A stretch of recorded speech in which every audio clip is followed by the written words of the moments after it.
네, 안녕하세요. 안녕하세요. 네, 먼저 자기소개 먼저 부탁드릴게요. 먼저. 저는 지금 금융계에서 그리고 증권사에서 근무하고 있는 양창모라고 합니다.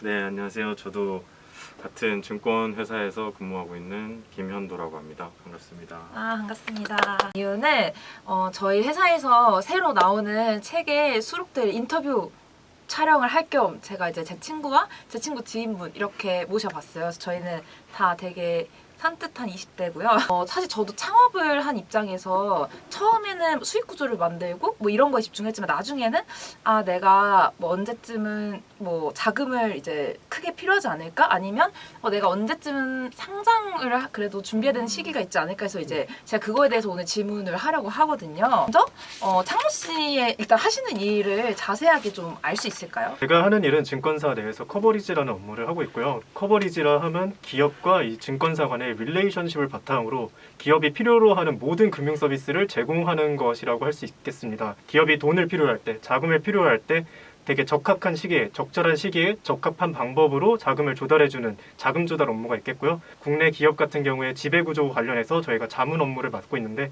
위에 분들이 영업을 해오시면 제가 실무를 맡는 그런 업무를 하고 있습니다. 어떻게 좀 기업이 자금 조달할 수 있어요? 크게 자금을 조달하는 방법에는 두 가지 측면에서 살펴보면 될 것 같아요. 네. 첫 번째는 이제 뎁트, 부채성으로 자금을 조달하는 방법이랑 에쿼티, 자본을 통해서 자금을 조달하는 방법이 있는데 이제 두 가지의 차이를 먼저 설명해 보자면은 뎁트, 부채성으로 자금을 조달하는 거는 말 그대로 저희가 대출을 해주는 거예요. 그래서 돈을 빌려주고 그거에 대한 이자 또는 원금을 정해진 기한에 정해진 조건에 받는 식이죠. 대표적인 상품으로는 채권 같은 것들이 있겠고요. 일반 신용대출이라든지 담보를 바탕으로 자금을 대출해주는 담보대출, 좀 단기적으로 내가 빨리 자금이 필요하다. 네. 그리고 빨리 상환할 수 있다. 이런 경우에는 1년 미만의 단기성 자금 조달할 때는 기업 어음을 발행한다든지 아니면 전자단기 사채라는 것도 있어요. 그런 것들도 발행합니다. 에쿼티성으로 조달하는 거의 대표적인 거는 이제 아무래도 유상증자, 기업의 자본금이 있잖아요. 네. 그 자본금을 우리가 더 추가로 주식을 발행함으로써 자본금을 늘릴 건데 그거를 너네한테 팔겠다. 이거예요. 앞서 말씀드린 것처럼 뎁트, 부채성으로 자본을 조달하는 건 정해진 이자와 정해진 원금을 갚아야 되는 그런 식으로 자본을 조달하는 거예요. 반면에 이제 에쿼티성, 자본을 통한 자금 조달은 정해진 원금, 이자를 갚는 형식이 아니라 기업이 자신의 지분을 떼주는 거죠. 너가 우리 회사에 투자를 해라. 우리의 성장성을 보고 우리 주가가 오르면은 그거 너 나중에 너네 팔면은 이거 이득이지 않냐. 그리고 그 사이에 우리가 만약에 돈을 잘 벌어서 배당금도 줄 수 있다. 그러면 그 배당금을 어떻게 보면 이자의 개념으로 받을 수도 있는 거겠죠. 보통 기업 입장에서는 어떤 거를 선호할 것 같아요? 기업 입장에서는 대출을 받음으로써 자금을 조달하는 걸 선호할 것 같으세요? 아니면 이렇게 자기 지분을 떼주고 자금을 조달하는 걸 선호할 것 같으세요? 되게 좋은 질문인데요. 일단 제 사업에 자신이 있으면 전 지분을 안 줄 것 같아요. 그렇죠. 네. 많은 실제 이제 기업 오너분들이 그래요. 왜냐면은 자기 회사잖아요. 네. 자기 지분을 떼주는 걸 좋아하는 오너들은 없겠죠. 네. 그냥 부채 비율이 늘어나더라도 정해진 원금 이자를 그냥 갚음으로써 자금을 조달하는 걸 많이들 선호를 하세요. 그런데 이게 문제가 뭐냐면은 투자자들 입장에서 생각을 해보면은 이 기업이 어떻게 잘 될지도 모르고 상태가 안 좋을지도 모르고 그거를 판단하고 투자를 해야 되는데 네. 부채성으로 조달하는 거에 있어서는 그런 기업의 원리금을 갚아야 된다는 그런 조건이 있다 보니까 네. 이 회사가 진짜 재무 구조가 괜찮은지 네. 수익성이 괜찮은지 이런 안정성을 위주로 봐요.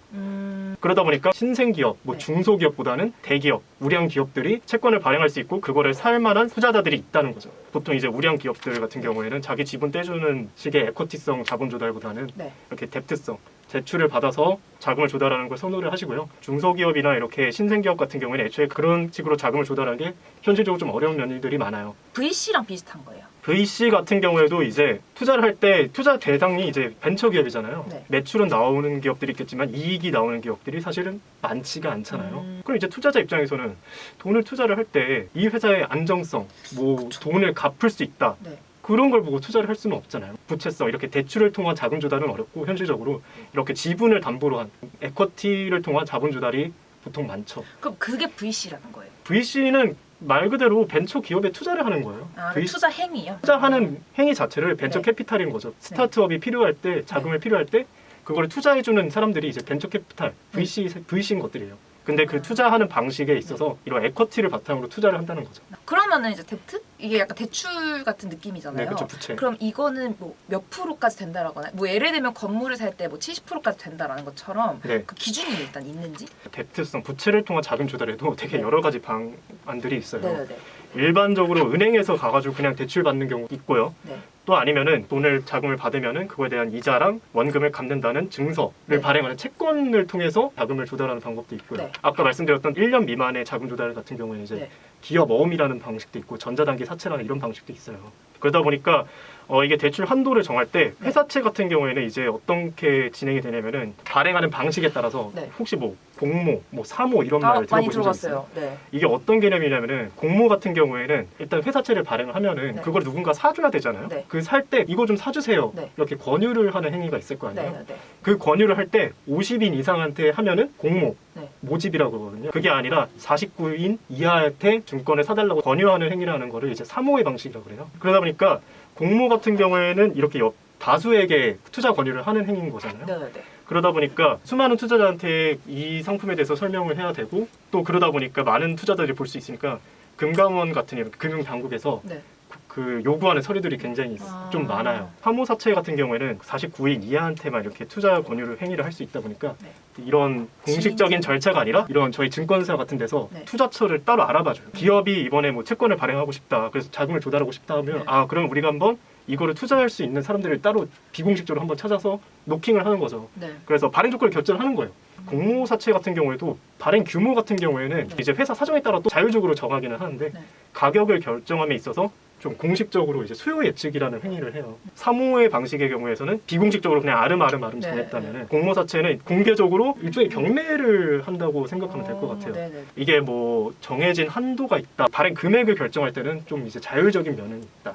그러면은 만약에 이렇게 투자를 했는데 못 갚게 되는 상황이 있을 거 아니에요. 이거 어떻게 돼요? 그러면 이제 망하게 되면 난리가 나는 거죠. 속된 말로. 그런 사태가 발생할 수도 있다 보니까 네. 아까 앞서 말한 공모사채 같은 경우에는 그 회사한테 요구하는 게 뭐냐면 너네가 이거를 발행하기 전에 네. 이런 위험이 있을 수 있다. 네. 그렇게 해서 상환을 못할 가능성이 있다. 네. 이런 투자 위험에 대해서 미리 공지를 해줘야 되는 거예요. 근데 사모사채 같은 경우에는 그런 행위가 없다 보니까 그쵸. 좀 더 리스크가 크고 그러다 보니까 이자율도 더 높게 받는 거죠.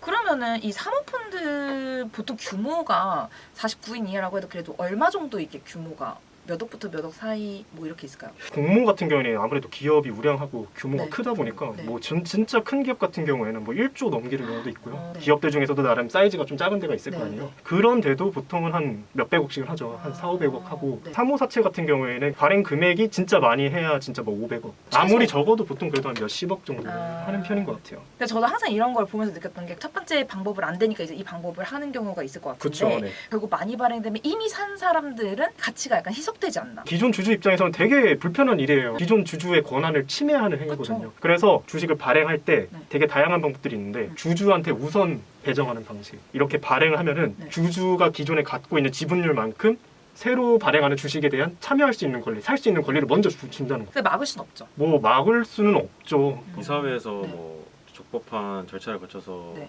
결의하기만 하면 네. 발행 자체는 문제가 없습니다. 그러면은 제가 이제 마지막으로 질문을 하나 더 할 건데 자문 업무에 대한 그냥 간단한 얘기랑 또 VC 쪽에서 잠깐 인턴 하셨다고 했잖아요. 그냥 그런 좀 경험들을 좀 알 수 있을까요? 뭐. 자문 업무에 관해서 먼저 말씀드리면 그 안에 포함 의미는 굉장히 넓어요. 기업들의 지배 구조랑 관련해서 자문을 많이 하죠. 최근에는 이 코로나 사태가 터지고 나서 이커머스 시장도 굉장히 많이 또 부상을 네, 했고 네. 또 그거 외에도 요즘에 이제 환경에 대한 관심이 그쵸. 점점 높아지고 기업들이 투자를 받을 때도 있어서 네, 이 회사가 ESG에 부합하는 회사다. 네. 그러면은 투자금이 더 잘 몰리고 네. 몰리기 마련이고 이런 식으로 조금 세상이 되게 빠르게 변하다 보니까 그 빠르게 맞춰가려는 기업들의 노력도 있거든요. 네. 그런 과정으로 나타나는 게 지금 최근에 지배구조 관련한 자문들이 되게 많이 들어오는 편이에요. 그러면은 이게 컨설팅 펌에서 사실 하는 일 아니에요? 컨설팅은 또 이제 이런 거죠. 저희가 하는 업무는 네. 이거를 제안하는 것도 있지만 네. 실제로 이제 결정이 됐어요. 네. 우리가 이 회사를 인수를 할게. 네. 분할을 할게. 네. 그러면 또 그 과정이 복잡해요. 되게 행정적인 절차들을 밟아야 되는데 저희가 하는 일은 이제 보통 그런 행정적인 절차를 좀 많이 합니다. 실무에다가 이제 금융 당국이랑 얽히는 걸 다 한다고 생각하시면 될 것 같아요. 이제야 이제 어떤 일을 하는지 감이 왔는데 네. 어떤 회사에 맡기든 똑같은 거 아닌가? 차별화된 그런 게 뭐가 있을까요? 그 안에서 생기는 변수들이 되게 많아요. 법이란 게 사실 들여다보면은 그 안에서 규정이란 게 안에서 해석될 수 있는 여지들이 굉장히 많고 이렇게 변수들이 굉장히 많이 발생할 수가 있는데 네. 그거를 이제 다 대응을 해야 되는 거죠. 근데 그 대응이란 거는 사실 어떻게 매뉴얼로 정해져 있는 게 아니잖아요. 네. 그래서 트랙 레코드를 많이 따져요. 이 회사가 이런 딜들을 많이 해봤구나. 네.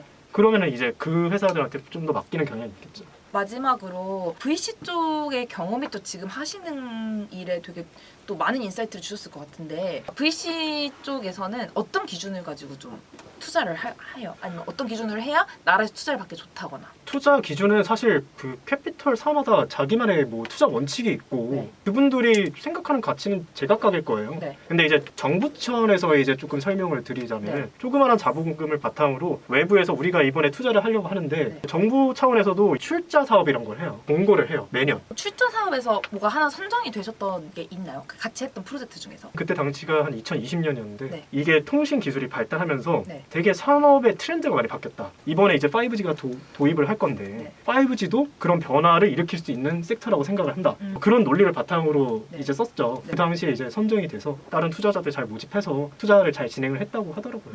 그럼 이제 이걸로 요번 인터뷰는 마무리하려고 하는데 아니 오늘 소감. 제가 하는 일에 대해서 네. 이렇게 남들 앞에서 말할 기회가 그렇게 네. 많지가 않아요. 네. 그래서 되게 신선하기도 하고 이렇게 금융 섹터에 대해서 아 너무 어렵다 이렇게만 생각하지 마시고 좀 관심을 갖고 지켜보시면은 네. 오늘 시간 내주셔서 감사합니다. 아, 네.